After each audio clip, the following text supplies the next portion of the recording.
Hello, YouTube, and welcome to Level-Headed News. This is your host, Brenda. I have 5 articles in this episode for you, listed in the description of this video for your convenience.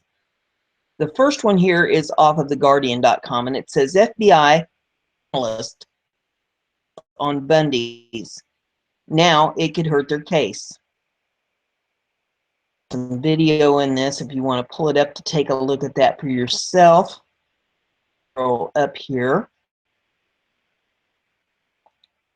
FBI agents posed as journalists and tricked the Bundy ranching family and their supporters into giving on-camera interviews that prosecutors may use in upcoming trials, according to defense attorneys and court records. The FBI's fake film production company and wide-reaching deceptive undercover operation, as lawyers described it in a court filing, is one of multiple controversies that some say could derail the government's prosecution of Nevada rancher Cliven Bundy and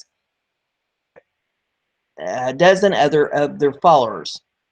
A recent Bureau of Land Management, or BLM, ethics scandal involving tickets for popular Burning Man festival could further hinder prosecution in the high-profile trial, which began this week in Las Vegas federal court. The case stems from the Bundy family's infamous 2014 standoff with federal agents at their ranch in Bunkerville, Nevada. The patriarch became a hero to conservative cowboys in the West when he publicly refused to pay grazing fees to the federal government, arguing that the BLM has no right to regulate lands by his property. Federal agents attempted to seize his cattle. Hundreds of supporters, some heavily armed, defend the family. The government eventually retreated, and only firearms and assault charges 2 years later were involved in a similar standoff in Oregon. In 2016, Ammon and Ryan Bundy spearheaded a takeover of the Malheur National Wildlife Refuge to protest the government's treatment of Oregon ranchers, leading to federal conspiracy charges against more than 24 participants. Verdict in October, a jury found the Bundy brothers and their supporters not guilty, could foreshadow the government's failure in Nevada. 17 men are preparing for trial in Las Vegas over their roles in the Bunkerville case. Ivan, Ammon, and Ryan, and their brothers Mel and Davey.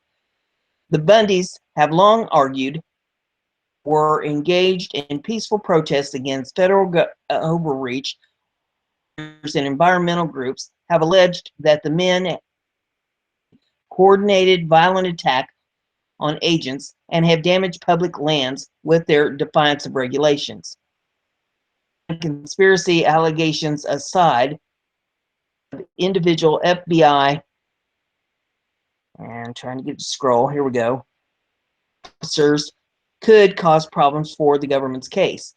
Attorneys for Cliven and defendant Gregory Burleson have alleged that the FBI created a bogus film company called Longbow Productions into making boastful, false, and potentially incriminating statements in interviews, masquerading as journalists, agents for their testimony, and in Burleson's case, with intent of extracting incriminating admissions, according to defense attorneys. In one filing, prosecutors admitted that FBI agents acting in an undercover capacity as independent documentary filmmakers. And though the full extent of the Longbow operation remains unclear, finds out this is a tactic they use. None of them will think it's okay. Lammon's lawyer adding, it shows the lows the government was willing to go to. Militia trial, the role of paid FBI informants hurt the government's case, according to one juror. The jury did not like hearing there were undercover agents, said Lisa Bundy, Ammon's wife. They are using yours and my tax dollars to hurt other Americans. Brett Whipple, Cliven's attorney, said when the FBI poses as reporters, it has a chilling effect on free speech. The government is going to an extreme free press and are trying to manipulate you to say things. The press advocate argue appropriate for police to impersonate journalists, give damage to the public's trust in the media. If you think every reporter you meet could be an agent of law enforcement, it really has an immediate impact coming to try and cover that story. Legal defense director of the Reporters Committee for Freedom of the Press. The U.S. Attorney's Office declined to comment. Federal investigators recently announced ethical misconduct and violations by BLM supervisory agent who is using his influence to obtain tickets and special passes to Burning Man Festival in the desert. The agent, who officials did not name, also allegedly used for his family's benefit at Burning Man and intervened in hiring a friend. Though investigators did not name the agent, the Salt Lake Tribune and Gazette Journal identified him as Dan Love, who held the position outlined in the government's report during the period in the inquiry. BLM's handling of the 2014 Bundy standoff, and given his role as key witness, Bunkerville's defense attorneys have said the misconduct case could unravel the prosecution. Of intimidation and bullying, said Chris Rasmussen, attorney Santilli, arguing that the agent heightened tensions at the standoff, escalating the situation. Lovett did not respond to an inquiry. BLM spokesman Michael Richardson declined to identify the agent who was investigated, but said he is employee, adding these types of allegations do not align with our mission or the professionalism and dedication of our 10,000 employees doing essential work for America's public lands. The Bunkerville trials will be happening in here, and the Bundy men are not included in the first round that began on Monday. Said it was unfair. The men have been forced to wait behind bars for more than a year for their trials, claiming that Cliven's health has taken a toll. Not for a 70-year-old man who has never been too far from his childhood ranch. So there you have that information. And the jury selection has been going on for the last 2 days for the first of the 3 trials. So the next one we have here is cooperate. Poor little hamster.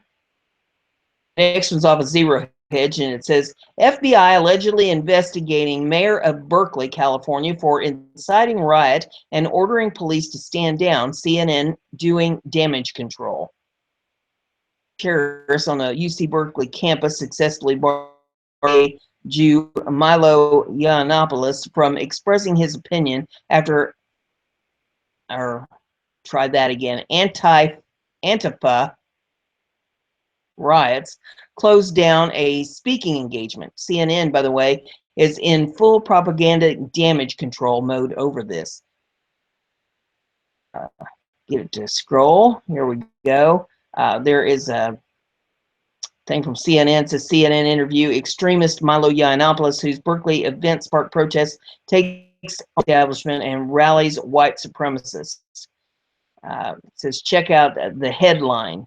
Milo Yiannopoulos is trying to convince colleges cool. Man, it says social. Let's see, that's an ad. We don't want to do that. Here we go. It says as fires raged, were assaulted with shovels and pepper spray by masked anarchists. The mayor of Berkeley, California, Jesse Aragon, allegedly ordered SWAT and campus police to stand down.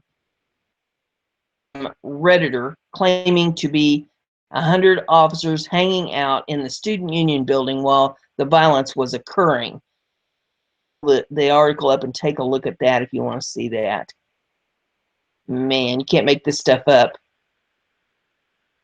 An insert here. It says, "Cop here. I'm in training this week, and this topic is all over the classes. 100% these guys were told to stand down and to not even be in the area. They didn't even want them in view. And a guy in my class said he knew a campus police officer there that said that they were being assured that the protest was now peaceful and that nobody was getting hurt, even though at the time several were hurt. He also said that it was to the degree that it was because they were being lied to by the college staff. There were several assisting agencies that didn't fall under the control of the mayor, but they were in a supportive role and were going information the UC Berkeley staff was giving them. They were extremely pissed when they found out the aftermath. We hope that the students and their families would sue the absolute hell out of the college." Then there's some tweets. Mayor Argunum denies he ordered them to stand down. And there's a tweet from him that says, "Police strategy was ordered, not me. They did an excellent job in preventing further risk to safety." Cernovich has put out the call for any victims of the violence riots. Mike Cernovich, "You were a victim of violence at the Berkeley riots, DM me out to lawyers for civil rights lawsuit. Some heroes left in the world extinguishing bullshit." So tweets, MMA fighter Jake Shields helps man from being jumped by thugs in the middle of UC Berkeley violence. Insert of that. It says, "Meanwhile, the rapid left is calling for a military coup." Sarah Silverman sent out a doesn't say tweet on it, a message somehow. It says, "Wake up and join the resistance. Once the military is get overthrown, Meg handlers go bye-bye." You're being ridiculous, Sarah, and you're a moron if you think the military isn't with Trump. By the way, U.S. Code 2385, whoever knowingly or willfully advocates, abets, teaches the duty, necessity, ability, or propriety of overthrowing or destroying the government of the United States or the government of any state, territory thereof, or the government of any political subdivision thereof, by force or violence, or by the assassination of any officer of such government, or intent to cause the overthrow or destruction of any such government, prints, publishes, edits, issues, circulates, sells, distributes, or publicly displays any written or printed matter advocating, advising, duty, necessity, desirability, or propriety of overthrowing or destroying any government in the United States by force or violence, or attempts to do so, or whoever organizes or helps or attempts to organize any society, group, persons to teach, advocate, or encourage the overthrow or destruction of any government by force or violence, or becomes of or affiliates with group or assembly of persons, knowing the purposes thereof, shall be fined under this title or imprisoned than 20 years, or both. Ineligible for employment by the United States or any department of for the 5 years next following. Here you have that information. The next one I have for you, Star Tribune, and it says, "Under pressure from town, Belle Plaine City to restore cross to Vets Memorial."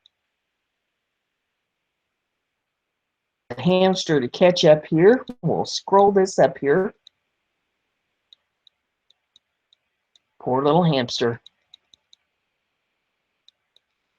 Wore out this morning.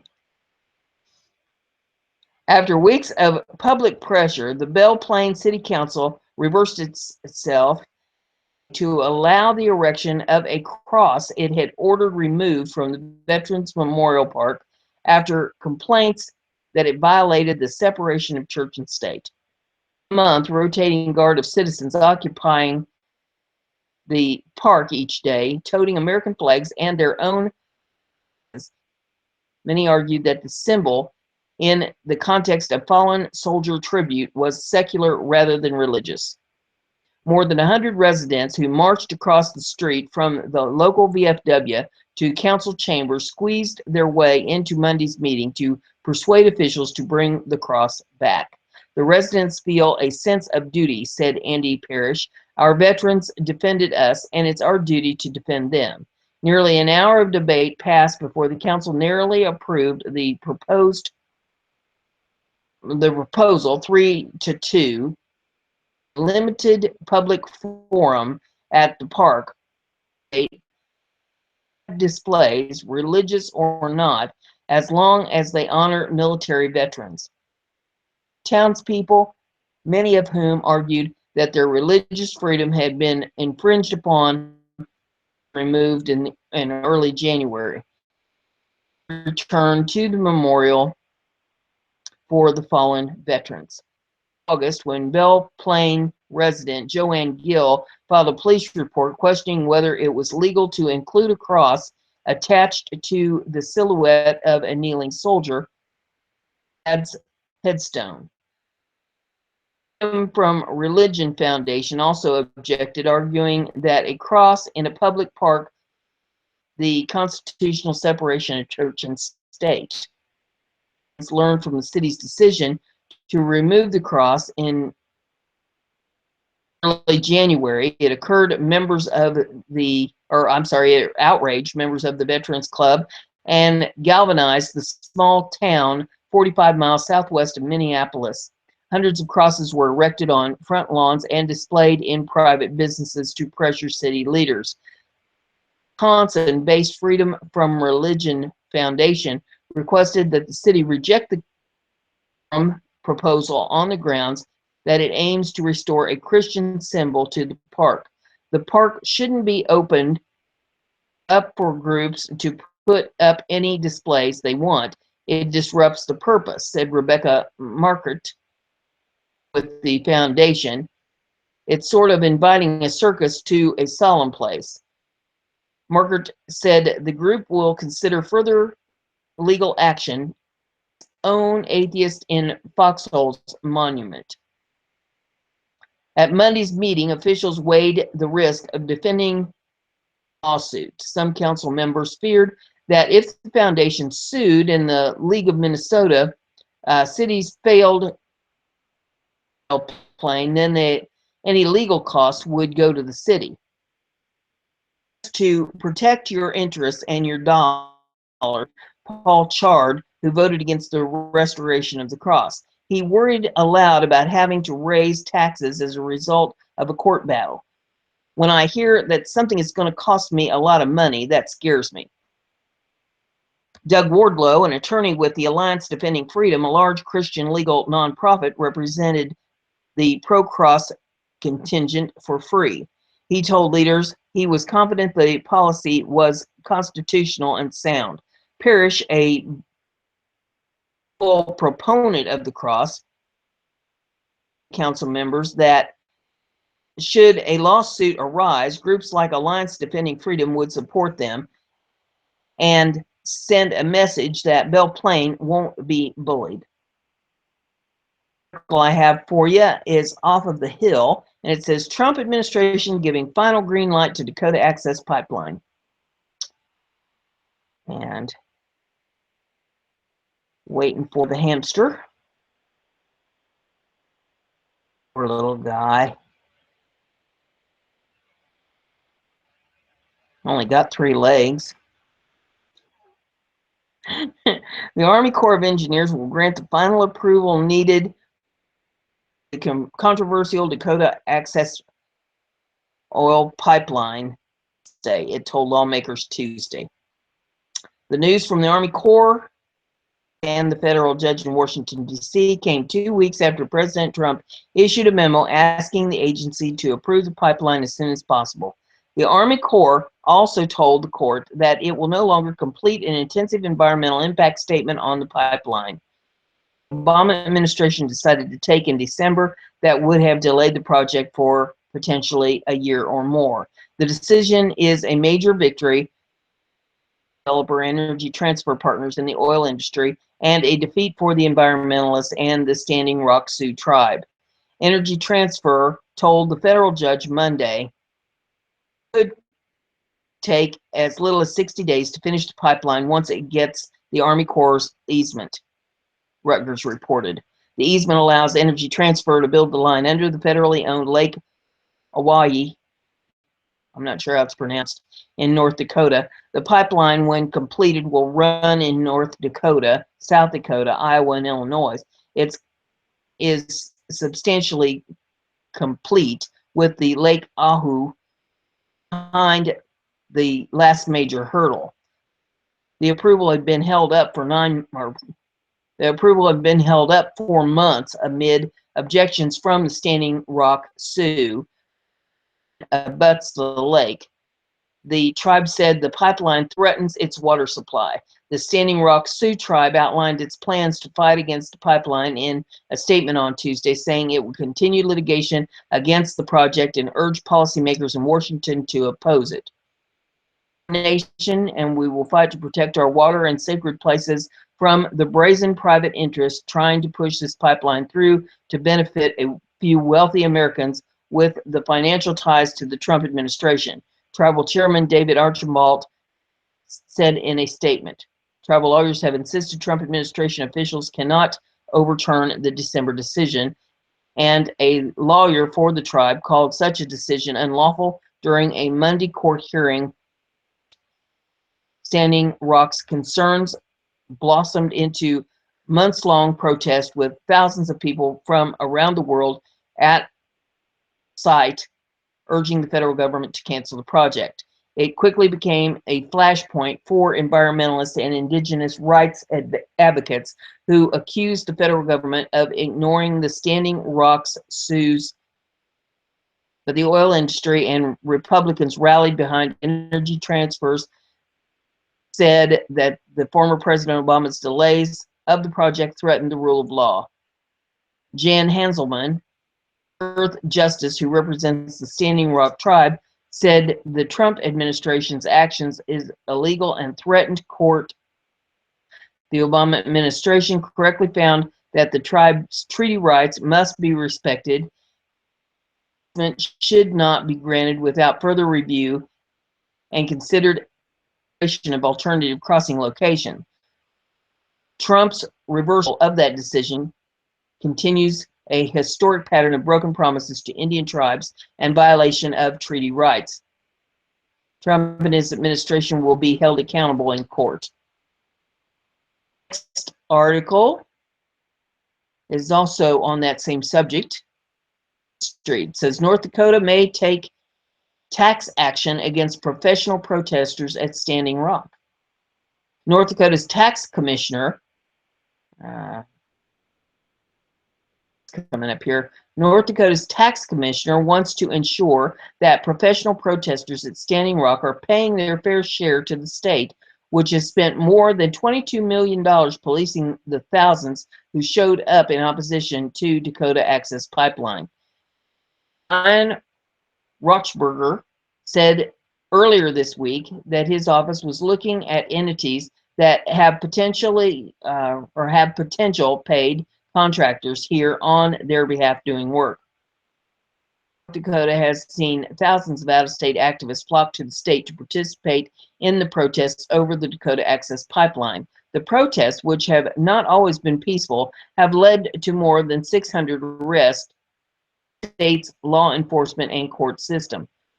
Jen Robb, Rochberger, said the tax commissioner and lawmakers had discussed how to enforce current tax laws against relevant Standing Rock prosecutors in North Dakota. Anyone who earns more than $10,350 in state must submit a tax filing.